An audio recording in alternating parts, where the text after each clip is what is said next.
Pasar Banjaran, tempat cinta dimitian.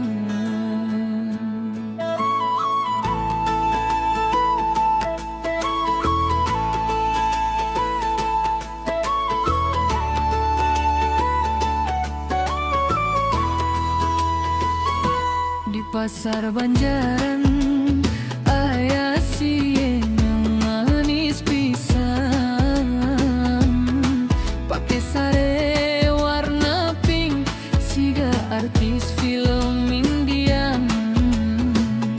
Abdi jual toman, manehna jual bawang, tapi pas panon papanggih hati langsung ding dang dang. Oh, eneng Banjaran, ngimpo anjeun abdi hayang dangdutan. Ulah sok manyun, mun seuri sakali wae, hati abdi langsung sum sum sum.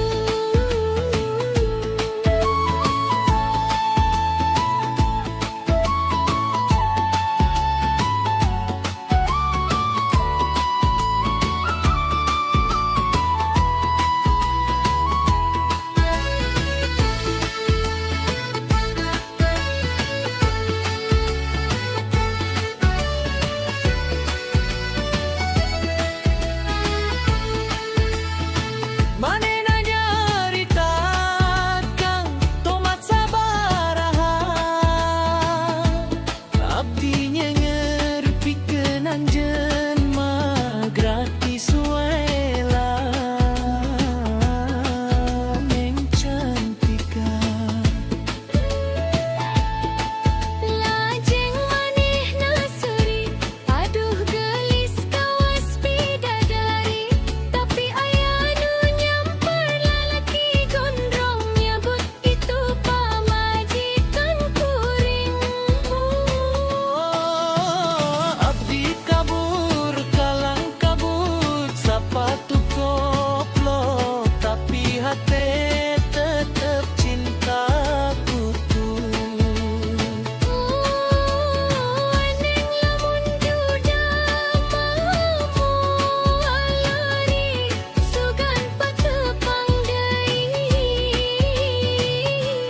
dina film India Pardua nanti. Na na na na,